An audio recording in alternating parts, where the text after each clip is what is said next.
Instagram ಪ್ರೀತಿಯನ್ನ ನಂಬಿ ಬಂದವಳು ಇವತ್ತು ಮಗುವಿನ ಜೊತೆ ಬೀದಿಯಲ್ಲಿ ಬಂದು ನಿಂತಿದ್ದಾಳೆ. ನನಗೆ ನ್ಯಾಯ ಬೇಕು ಅಂತ ಹೇಳಿ ನ್ಯಾಯಕ್ಕಾಗಿ ಮೊರೆ ಇಡ್ತಿದ್ದಾಳೆ. ಮದುವೆಯಾಗಿ ಮಗುವಿನ ಜೊತೆ ಯುವತಿಯ ಬದುಕು ಸದ್ಯ ಬೀದಿಗಿಳಿದಿದೆ. ಪ್ರೀತಿಸಿ ಮದುವೆಯಾಗಿ ಮಗು ಆದ ಬಳಿಕ ಇನ್ಸ್ಟಾಗ್ರಾಮ್ ಮೂಲಕ ಕೆಡ್ಡಾಗಿ ಬೀಳಿಸಿದ ಪತಿ ತೋಖಾ ಮಾಡಿದ. ಮೋಸಕ್ಕೊಳಗಾದಂತಹ ಮಹಿಳೆ ಗದಗ ಮೂಲದವಳು. ಮೋಸ ಮಾಡಿದವನು ಮೈಸೂರಿನ ರಾಕೇಶ್ ಎಂಬಾತ. ಸದ್ಯ ಆಶ್ರಯಕ್ಕಾಗಿ ಮಗುವಿನ ಜೊತೆ ಠಾಣೆ ಮೆಟ್ಟಿಲೇರಿದ್ದಾಳೆ ಈ ಸಂತ್ರಸ್ತ ತಾಯಿ. ಕೂಸನ್ನ ಹಿಡ್ಕೊಂಡು ಅಂಬೇಡ್ಕರ್ ಪ್ರತಿಮೆಯ ಮುಂದೆ ಕಣ್ಣೀರನ್ನ ಹಾಕಿದ್ದಾಳೆ. ನನಗ್ ನ್ಯಾಯ ಕೊಡ್ಸಿ, ಅವನ್ ಪ್ರೀತಿನ ನಂಬಿ ಬಂದೆ ನಾನು. ನನಗೊಂದು ಮದುವೆನೂ ಆಯ್ತು, ಮಗುನೂ ಆಯ್ತು. ಈಗೆಲ್ಲ ಆದ್ಮೇಲೆ ಕೈ ಕೊಟ್ಬಿಟ್ಟಿದ್ದಾನೆ, ಮನೆಯಿಂದ ಆಚೆ ಹಾಕ್ಬಿಟ್ಟಿದ್ದಾನೆ, ಬೀದಿಯಲ್ಲಿ ನಿಲ್ಲೋ ಪರಿಸ್ಥಿತಿಯನ್ನ ತಂದೊಡ್ಬಿಟ್ಟಿದ್ದಾನೆ. ದಯವಿಟ್ಟು ನನಗೆ ಆಶ್ರಯ ಕೊಡಿಸಿ, ನನಗೆ ನ್ಯಾಯ ಕೊಡಿಸಿ ಅಂತ ಹೇಳಿ ಸಂತ್ರಸ್ತ ಮಹಿಳೆ ಪೊಲೀಸ್ ಸ್ಟೇಷನ್ ಮೆಟ್ಟಿಲೇರಿದ್ದಾರೆ. ಮೋಸ ಮಾಡಿದಂಥ ಆರೋಪವನ್ನ ಎದುರಿಸ್ತಾ ಇರುವಂತಹ ಆ ಯುವಕನ ಫೋಟೋ ಗಮನಿಸ್ತಾ ಇದ್ದೀರಿ. ರಾಕೇಶ್ ಅಂತ ಹೇಳಿ ಆತನ ಹೆಸರು. ಈತ ಮೈಸೂರಿನವನು. ಮೋಸಕ್ಕೊಳಗಾದಂಥ ಮಹಿಳೆ ಈಕೆ ಗದಗದವಳು. ಪ್ರೀತಿ ಹುಟ್ಟಿದ್ದು ಇನ್ಸ್ಟಾಗ್ರಾಮ್ ಮೂಲಕ. ಆದ್ರೆ ಆ ಪ್ರೀತಿ ಇವತ್ತು ಬೀದಿಗೆ ತಂದು ನಿಲ್ಲಿಸ್ಬಿಟ್ಟಿದೆ.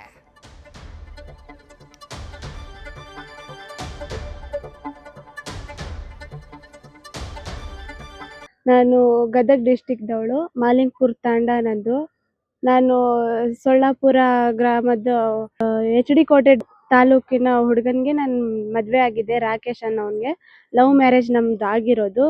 ಇವಾಗ ನಮ್ಮ ಪ್ರೆಗ್ನೆಂಟ್ ಆದೆ. ನಮ್ಮ ಅಪ್ಪಾಜಿಯವ್ರ ಕಾಲು ಫ್ರ್ಯಾಕ್ಚರ್ ಆಯಿತು. ನಾನು ಮನೆಗೆ ಹೋದೆ. ಅಲ್ಲಿ ಹೋಗ್ಬಿಟ್ಟು ಸ್ವಲ್ಪ ನಂಗೆ ಗರ್ಭಕೋಶ ಪ್ರಾಬ್ಲಮ್ ಇದೆ ಅಂದ್ಬಿಟ್ಟು ಬೆಡ್ ರೆಸ್ಟ್ ಮಾಡಬೇಕು ಅಂದಾಗ ನಾನು ಅಲ್ಲೇ ಇದ್ದೆ. ಅವನು ಕೂಡ ಹೇಳ್ದ, ಆಯಿತು ನೀನು ಇರು, ಪಾಪು ಡೆಲಿವರಿ ಆದಮೇಲೆ ನೀನು ಬರ್ತೀಯಂತೆ ಅಂತ ಎಲ್ಲ ಹೇಳ್ದಾರೆ. ಈಗ ನಾನು ಬಂದು ಒಂದು ಸ್ವಲ್ಪ ದಿನ ನಾನು ಅಲ್ಲಿದ್ದೆ. ಇಲ್ಲದೆ ಇರೋ ಟಾರ್ಚರ್ ನನಗೆ ಕೊಡ್ತಿದ್ರು ಅವರು. ಊಟ ಮಾಡೋಕ್ಕೆ ಬಿಡ್ತಾ ಇರಲಿಲ್ಲ, ಏನಿಲ್ಲ. ನನ್ನ ಗಂಡ ಗಾಡಿ ತಗೊಂಡು ಟ್ರಿಪ್ಪಿಗೆ ಹೋಗ್ಬಿಟ್ರೆ ನಾನು ಉಪವಾಸ ಇರೋದು. ಈ ಮಗುವಿಗೆ ಬೇರೆ ಮನೆಯಿಂದ ಹಾಲೆಲ್ಲ ತಗೊಂಡು ಬಂದು ಹಾಕ್ತಿದ್ದೆ ನಾನು. ಅವ್ರು ಹಾಲು ಕೂಡ ತಂದು ಹಾಕ್ತಾ ಇರಲಿಲ್ಲ. ಆ ಥರ ಎಲ್ಲ ಮಾಡ್ತಿದ್ರು. ಇದು ನನ್ನ ಗಂಡನಿಗೂ ಕೂಡ ಇವೆಲ್ಲ ಗೊತ್ತಾದ್ರೂ ನಾನು ಹೋದೆ. ಏನಕ್ಕೆ ಹೋದೆ ನೀನು, ಹಾಗೆ ಹಿಂಗೆ ಅಂತ ನಂಗೆ ಬೈದ ಅವನು. ಆಯಿತು ನನ್ನ ಗಂಡ ನಂಗೆ ಬೇಕು ಅಂದ್ಬಿಟ್ಟು ಅವ್ನು ನನಗೆ ಬಂದು ಕರ್ಕೊಂಡು ಬಂದ. ಅದು ಮನೆಗೆ ಬರಲಿಲ್ಲ ಅವನು. ಶಿರಟ್ಟಿ ಅನ್ನೋದು ನಮ್ಮ ಊರ ಹತ್ರ ಒಂದು ಊರು, ಅಲ್ಲಿ ಬಂದ. ಅಲ್ಲಿಂದ ನಾನು ಬಂದೆ.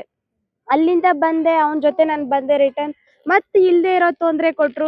ನಿನ್ನ ಕಾಸು ಇಸ್ಕೊಂಬ, ನಿಂಗೆ ರೂಮ್ ಮಾಡ್ಬೇಕಂದ್ರೆ ನಿನ್ನ ಹಾಗೆ ಹಿಂಗೆ. ನನ್ಗೆ ಊಟ ಮಾಡೋಕ್ಕೂ ಬಿಡ್ತಾ ಇರಲಿಲ್ಲ. ನನ್ನ ಪಾಪುಗೆ ಹಾಲು ಕುಡಿಸಿ ಮಲಗಿ ಹೋಗೋ ಅಷ್ಟರಲ್ಲಿ ಅವ್ರು ಊಟ ಮಾಡಿ ತಿಂದು ತೊಳೆದಿರ್ತಿದ್ರು ಅವ್ರು ಮಾಡಿಕೊಂಡು. ನಾನು ಮಾಡಿದ್ದು ಅವ್ರು ತಿಂತಾ ಇರಲಿಲ್ಲ. ಹಾಗೆಲ್ಲ ಮಾಡ್ತಿದ್ರು. ಇವಾಗ ನನಗೆ ಆಯಿತು ಏನಾದರೂ ಆಗಲಿ ಅಂದ್ಬಿಟ್ಟು ಇವಾಗ ನಾನಾಗೆ ಇಲ್ಲಿ ಬಂದಿದ್ದೀನಿ. ಅವ್ನು ಹೇಳ್ದ, ಇಲ್ಲಿ ಅದೇ ಮನೆಯಲ್ಲಿ ಅಡ್ಜಸ್ಟ್ ಮಾಡ್ಕೊಂಡು ಹೋಗೋಣ, ನೀನು ಬಾ. ಇವಾಗ ನನ್ನ ಹತ್ರನೂ ದುಡ್ಡು ಅದು ಏನು ಇಲ್ಲ, ಅಲ್ಲೇ ಅಡ್ಜಸ್ಟ್ ಮಾಡ್ಕೊಂಡು ಹೋಗೋಣ ಬಾ ಅಂತ ಹೇಳ್ದ. ನಾನು ಬಂದೆ. ನಾನು ಅಲ್ಲೇ ಇದ್ದಾಗ ನಮ್ಮ ಮಮ್ಮಿ ಅಪ್ಪ ಅವ್ರ ಊರಲ್ಲೇ ಇದ್ದಾಗ, ರೂಮ್ ಮಾಡ್ಬೇಕಂದ್ರೆ ನೀನು 5 ಲಕ್ಷ ಇಸ್ಕೊಂಬ, 2 ಲಕ್ಷ ಇಸ್ಕೊಂಬ ಹಂಗಂತ ಎಲ್ಲ ಹೇಳ್ತಿದ್ದ. ಇವಾಗ ನನ್ನ ಹತ್ರ ದುಡ್ಡಿಲ್ಲ. ಏನಕ್ಕಂದ್ರೆ ನಮ್ಮ ಅಪ್ಪಾಜಿ ಅವ್ರ ಕಾಲು ಮುರಿದೈತೆ. ಅವ್ರು ಡ್ಯೂಟಿಗೂ ಹೋಗ್ತಾ ಇಲ್ಲ. KSRTC ಅವರು ಡ್ಯೂಟಿಗೆ ಹೋಗೋದು. ಇವಾಗ ಮನೆಯಲ್ಲೇ ಇದ್ದಾರೆ ಅವರು. ₹1 ಇಲ್ಲ. 2,000 ರೂಪಾಯಿ ನಮ್ಮ ಅಪ್ಪಾಜಿಯವ್ರು ಬೇರೆಯವ್ರ ಕಡೆಯಿಂದ ಇಸ್ಕೊಂಡು ಬಂದವ್ರೆ. ನಾನು ಕಂಪ್ಲೇಂಟ್ ಕೊಟ್ಟಿದ್ದೀನಿ. ಪೊಲೀಸರು ಎಲ್ಲರೂ ಕಾಲ್ ಮಾಡ್ತವ್ರೆ. ಅವ್ನು ಕಾಲು ಪಿಕ್ ಮಾಡ್ತಾ ಇಲ್ಲ, ಏನಿಲ್ಲ. 1 ತಿಂಗಳದ ಹಿಂದೆ ನಾನು ಕಂಪ್ಲೇಂಟ್ ಕೊಟ್ಟಿದ್ದೆ ಇಲ್ಲಿ. ಅವನಿಗೆ ಕರೆಸ್ಬಿಟ್ಟು ಮಾತಾಡಿದ್ರು ಪೊಲೀಸರು ಎಲ್ಲರೂ. ನಾನು ಆಯಿತು ಸರ್ ಮನೆ ರೂಮ್ ಮಾಡ್ತೀನಿ ಅಂತ ಎಲ್ಲ ಹೇಳ್ಬಿಟ್ಟು ಇವಾಗ ರೂಮು ಮಾಡ್ತಾ ಇಲ್ಲ, ಏನೂ ಮಾಡ್ತಾ ಇಲ್ಲ.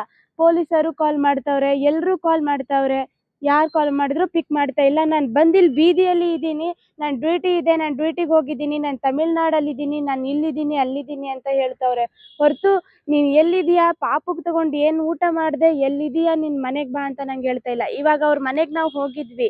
ಅವ್ರ ಮನೆಗೆ ಹೋದಾಗ ಅವ್ರು ಏನಂತವ್ರೆ, ನಿಮ್ಮ ಅಮ್ಮ ಅಪ್ಪ ಅವರು ಎಲ್ಲರೂ ಹೋಗಲಿ, ನೀನು ಒಬ್ಬಳೇ ಇರು. ಮಮ್ಮಿ ಅವರು ಅಷ್ಟೇ ನನ್ನ ಜೊತೆ ಬಂದಿರೋದು. ಅವ್ರು ಹೋಗಲಿ, ನೀನಿದ್ರೆ ಇರು, ಇಲ್ಲ ನೀನು ಹೋಗು. ನಮ್ಮ ಅಪ್ಪಾಜಿ ಅವ್ರು ನಿನ್ಗೆ ಇಲ್ಲಿ ಇರಕ್ಕೆ ಬಿಡಲ್ಲ, ನೀನು ಹೋಗ್ಬಿಡು ಸುಮ್ಮನೆ. ನಾನು ಬರುವಾಗ ನೀನು ಬರ್ತೀಯಂತೆ, ಇವಾಗೆಲ್ಲ ಇಲ್ಲಿ ಬೇಡ ಹಂಗೆಲ್ಲ ಮಾತಾಡ್ತವ್ರೆ. ನನ್ಗೇನಿಲ್ಲ, ನಂಗೆ ನ್ಯಾಯ ಬೇಕಷ್ಟೇ. ನನ್ನ ಗಂಡ ನನಗೆ ಬೇಕಷ್ಟೇ. ಯಾಕಂದರೆ ಈಗ ಚಿಕ್ಕ ಪಾಪು ಇದೆ, ನಂದು ಚಿಕ್ಕ ಏಜು. ನಾನು ಎಲ್ಲಂತ ಹೋಗಿ ಜೀವನ ಮಾಡಬೇಕು? ಅದೇ ನನಗೇನು ಕೇಳ್ತಾ ಇಲ್ಲ. ಅವ್ನು ಎಲ್ಲಿರಿಸ್ತಾನೋ ಅಲ್ಲೇ ನಾನು ಇರಕ್ಕೆ ರೆಡಿ. ನನ್ನ ಗಂಡ ನಂಗೆ ಬೇಕಷ್ಟೇ, ಬಿಟ್ರೆ ನಂಗೇನು ಬೇಡ. ನಂಗೆ ನ್ಯಾಯ ಬೇಕು.